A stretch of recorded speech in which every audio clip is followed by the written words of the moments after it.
That's not the answer. I didn't agree that at the beginning. Well, as we keep going, there's just things to improve on. So, I just want to keep getting better. Or in the offense, obviously didn't get in the end zone, but you got the W. I mean, how are you guys as a unit feeling about what areas need to get better? One thing Coach Smart talked about before the game was composure and attention to detail. And that's just two things we continue to focus on. So if we can continue to hone in our details and just continue, like I said before, getting better each and every week, that's the main goal. What kind of details are you talking about, like get to the line? Obviously just having our eyes right, playing with good technique, not making anything too big or too little, just playing a good, crisp offensive line. Talking about attention to detail, that's something Kirby mentioned a lot. When we talk with him, how much of that did y'all see on the film with this one missed block here or something like that? Could have turned a 10-yard play into a 30-yard play, something like that. Yeah. Well, first, obviously, I want to say credit to Clemson, and they're a great program, great defensive line, and it was fun to go out there play, and having played them, you get to be precise to be effective against them. And so credit to them and how they played. So the details are everywhere, and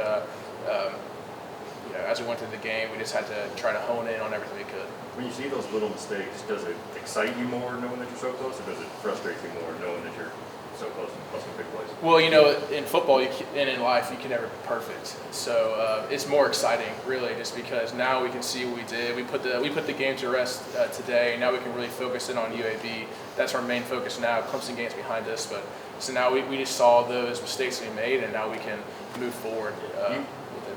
Sorry, you personally, what were some of those details that maybe you were looking to work on this week? I just want to play with good leverage. I want to play with good footwork. Come off the ball low and strike, and get ready for this UAB front that's really talented. Your last drive, you guys 10 running plays, ended up icing the game. Why did you guys have so much success on that drive? I think it goes back to practice. It's something that we do all the time and something that we work on just in every aspect of the game. There's different scenarios that we work on, and we're really able to execute. So that was exciting to see our offense go out and do that. How much confidence do you think that'll give you guys going into the next game that you were as an offensive line able to sort of salt away the game there at the end? Of course, every win gives you more and more confidence. So, like I said before, this UAB front is really good. We were tested with a really good front with Clemson, so we're just excited to play them. What's the prognosis for you to get back? I know they were talking about the cast being on your hand, and you could snap again with that hand as far as timeline? This past week, I started snapping with my hand again. It's feeling really good, and I'm really excited that Ron Corson and our staff, they do a really good job, and they're kind of leading me in on this thing and making sure that I'm safe first and foremost, and that I'm comfortable. So I was able to snap a little bit, but I'm excited to have my hand back. Obviously, you guys have some different look on the yellow line this year. A bunch of possibilities, and one of them I know would maybe be to have Jamari move inside, to maybe have a guy like Broderick Jones as left tackle. Talk about Broderick just a little bit. Just how ready is he should his name get called? Well, same thing. Kind of like I said, how Broderick with Cedric. Sorry, Broderick, another good guy that's just calm, cool, collected. He's ready for it. He's a great player, and when he gets the opportunity to go in a game, I know he's going to do really well. Which of those guys at Clemson did you go up against the most? I don't really know exactly the right number of people. There. Yeah, like I said before, they have a really awesome, really great front seven, and they're going to do really well. But it was exciting to go out there and play those guys, have the opportunity to go play in a big game like that. You mentioned Ron. Kirby talked about him being out, how much concern there was. He plays such a big role in this team. Yeah. Just you guys as players, you see Ron everywhere, every day. He's always here. What's the feelings of him not being able to be here right now? It's kind of crazy because Ron never leaves the building no matter what. He works from sun up way past sundown. He's definitely the hardest working guy in the building. But it's a little different. Of course, our medical staff is great, and the people that he built around him. It's really not just Ron's like the head guy. It's everyone's kind of at the same level, and they feed ideas off each other. And if one person goes down, the whole thing doesn't crash and burn. We're still able to go and get recovery and still do treatment. Like for me on my hand, same thing with Tate since he went down, and other guys that are injured right now. How did you hurt your hand? Just out of curiosity, how did something like that happen? It was just a normal block that I made. Just just a freak accident. And just about being, I don't know if utility is the right word, but a guy that can play so many positions, that's so rare. Have you always been that sort of lineman, or is that something that is kind of a team need and you're able to do that? I always kind of pride myself on being a team first kind of guy. So really it's not about what position or what specific thing that I want. I want the team to win, and I want what's best for the team. In high school, I played guard, center, tackle. So I guess understanding the playbook and understanding where things need to go helps out for sure. But I guess like having center, primarily I worked in spring with center, and knowing the offense through a center's eyes helps me go in and play at guard, because I know what both guard and center have to do.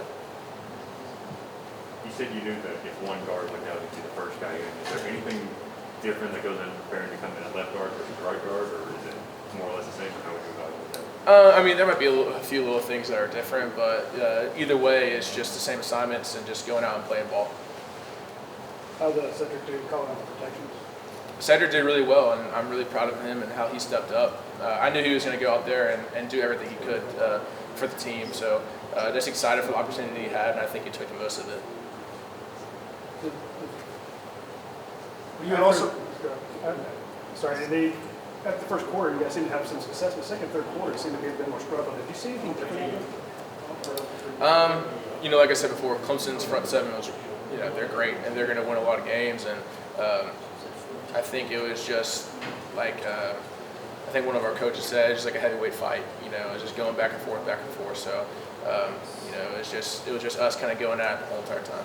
With what your front seven did at Clemson, how much have you seen that in practice and sort of expected that that's probably what was coming for them? I just think our practice habits, we just go in, it's really just more like attacking like what we have to do as an offensive line to get better. And that's what it's all about. Each day in practice, it's more like what can we do to get better internally so that we can go out and be effective no matter who we play. We have time for 2 more questions. Warren, we hear this used to be a rivalry, there's obviously big stages. Is every one of these games the same? Do some get chippier than others? Because that appeared to be a pretty clean game relative to trench warfare. Would that be accurate to say that was pretty clean compared to other rivalry games? I would say kind of like in the trenches, like it's always a little bit chippy in there. But no, it was a really fun game to play in. The environment was just exciting. I think everyone kind of fed off of that, both teams. So it was a great game. It was really fun to be a part of. You guys just beat a top 3 team, and now you have a non-Power 5 team coming to town. How hard is it to turn the page and have a good mindset, you think, to perform like you need to on Saturday? One thing that I think our coaches do a really great job is no matter who we're playing, no matter our opponent, we're going to take each week and attack it the same exact way. So no matter if we're playing Clemson or if we're playing in conference, whatever it is, we're going to attack it each rep, each day, the exact same way. The coaches preach that, but as players, you're only human. Yeah. There was a lot of build-up for this game.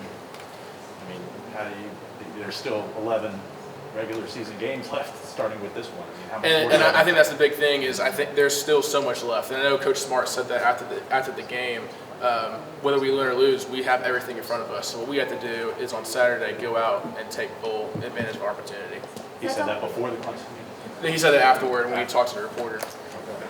Okay, that's all.